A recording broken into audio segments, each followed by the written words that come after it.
Hi, and welcome back to another Torah Tuesday. This is our second week in Genesis chapter 11, the Tower of Babel story. And today I want to tell you what I have learned from Gordon Wenham's commentary, his word biblical commentary. He points out how highly sophisticated this story is as literature. He points out some literary devices that the author uses to present the story, which you might have missed if you just skimmed through it. But if you sort of hunker down and read the story really carefully, especially in Hebrew, these devices are really obvious. Wenham says that this story exhibits a very rare example of a story that is both chiastic and has two panels that match each other. So a chiasm is like a literary sandwich. I like to think of it as like a sandwich where you've got bread on both ends and then peanut butter on both pieces of bread and then jelly in the middle. So if you imagine the story written like that, it would be A, B, C, B, A, where A is the bread, B is the peanut butter, and C is the jelly in the middle. So if you don't like peanut butter and jelly sandwiches, you can come up with your own analogy. But in this story, we have a very sophisticated chiasm that goes from A all the way to G in the center. So A, B, C, D, E, F, G, F, E, D, C, B, A. And the elements of these two halves of the story match. But you also can take the first half of the story and set it next to the second half of the story, and you end up with an A, B, C, D that happens that matches between them. So this second half of the story is not only mirroring, but it's also reflecting at the same time. So it's super complex and beautiful. The very center of the chiasm, letter G in the chiasm, is the very beginning of verse 5. So Yahweh went down to see the city. Now, the story has begun with an exaggeration of these people's own ambitions and their own importance, and it's both problematic and amusing. They have attempted to build themselves a city and a watchtower with its head in the heavens.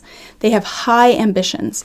And yet, even though they're trying to build a tower with its head in the heavens, Yahweh has to come down in order to see it. It's not like it's actually storming heaven or breaking into the heavenly realm. It's so low that Yahweh has to come down to even see it.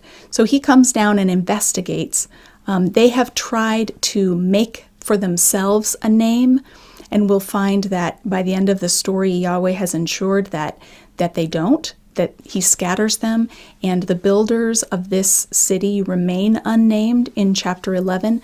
Now we know from Genesis chapter 10 that Nimrod was involved in building the city of Babel, but here in this story, they're unnamed, which is probably a way of minimizing the importance of those who attempted to make a name for themselves.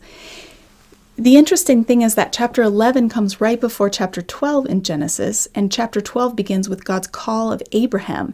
And God calls Abraham out of this same area, the same place where the tower would have been built, ancient Mesopotamia. He calls Abram out from there and says, I will make your name great, and you will be a blessing.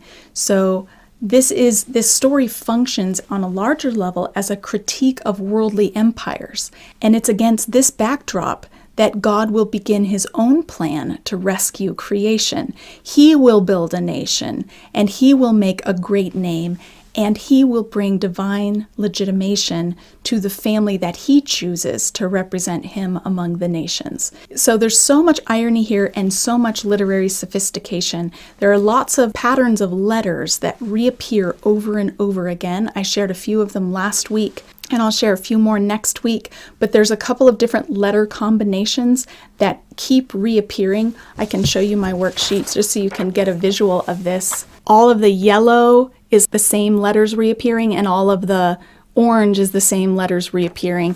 It's just fascinating stuff.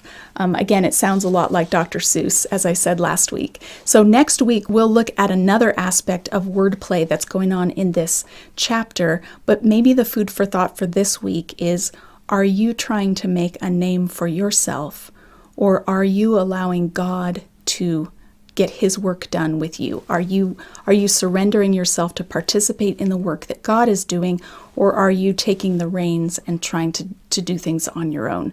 I think that's the warning of this story, and in particular, because it would have been read and appreciated by the Israelites late in their history, after they'd experienced exile in Babylon, they would have eyes to see this critique of Babylon and all it stands for. Worldly empires may seem big, but they're no match for God. He brings them down, cuts them down to size in this story, and that's what he continues to do even today.